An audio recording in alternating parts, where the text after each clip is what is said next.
अरे भाइयों और बहनों, टोपी संभाल के रखना क्योंकि डोनाल्ड फिर से आ गया है।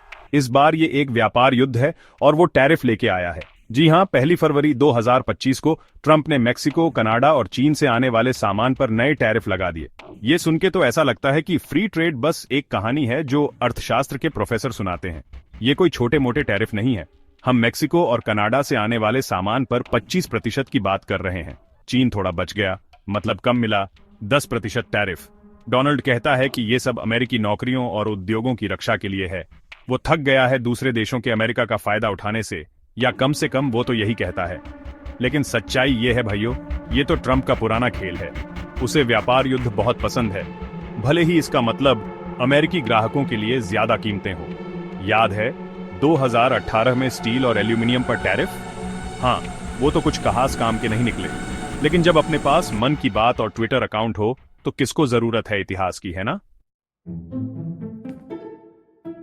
तो इस व्यापार युद्ध में कौन भाग्यशाली जीते हैं और कौन हारे हैं? हमेशा की तरह ये थोड़ा उलझा हुआ है। ट्रंप कहता है कि वो उन देशों को निशाना बना रहा है जिनका अमेरिका के साथ व्यापार सरप्लस है, मतलब वो हमें ज्यादा सामान बेचते हैं जितना हम उन्हें बेचते हैं। उस सूची में चीन नंबर 1 दुश्मन है, अमेरिका के साथ 30.2 बिलियन डॉलर के व्यापार सरप्लस के साथ। मेक्सिको 19 बिलियन के साथ अगला है, उसके बाद कनाडा 14 बिलियन के साथ। लेकिन रुकिए एक मिनट, इंडिया का क्या? उनका भी अमेरिका के साथ व्यापार सरप्लस है ना? बिल्कुल है। लेकिन बात यह है, इंडिया का सिर्फ 3.2 बिलियन डॉलर का सरप्लस है। साथ में ट्रंप को इंडिया से थोड़ी सहानुभूति लगती है, शायद बॉलीवुड फिल्मों की वजह से, या शायद इसलिए क्योंकि वो चीन के खिलाफ उसकी योजनाओं में एक अहम खिलाड़ी है। कारण जो भी हो, इंडिया इस बार टैरिफ की मार से बच गया।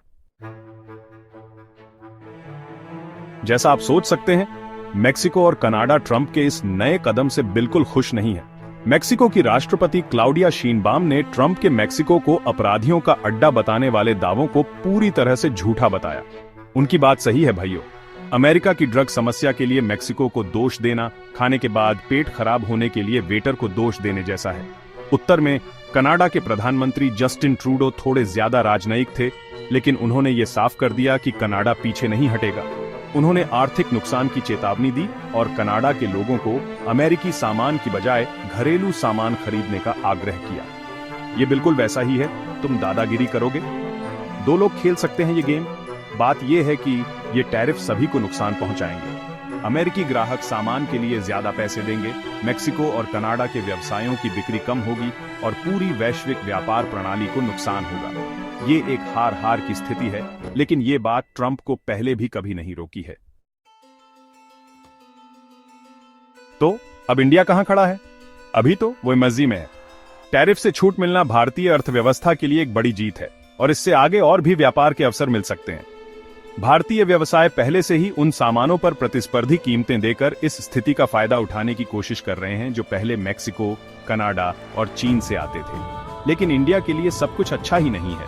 वो अभी भी अमेरिका और चीन के बीच रस्सी पर चल रहा है और वो पूरी तरह से व्यापार युद्ध की जद में नहीं आना चाहता। साथ ही हमेशा ये खतरा बना रहेगा कि ट्रंप अपना मन बदल ले और इंडिया पर भी टैरिफ लगा दे। आखिरकार ये वही आदमी है जिसने एक बार कहा था, व्यापार युद्ध अच्छे होते हैं और जीतना आसान होता है। समय ही बताएगा कि ये नया व्यापार झगड़ा कैसे खत्म होगा। लेकिन एक बात पक्की है, ये एक उबड़ खाबड़ सवारी होने वाली है। तो तैयार हो जाइए, एक कप चाय लीजिए और तमाशा देखने के लिए तैयार हो जाइए। ये बहुत मजेदार होने वाला है।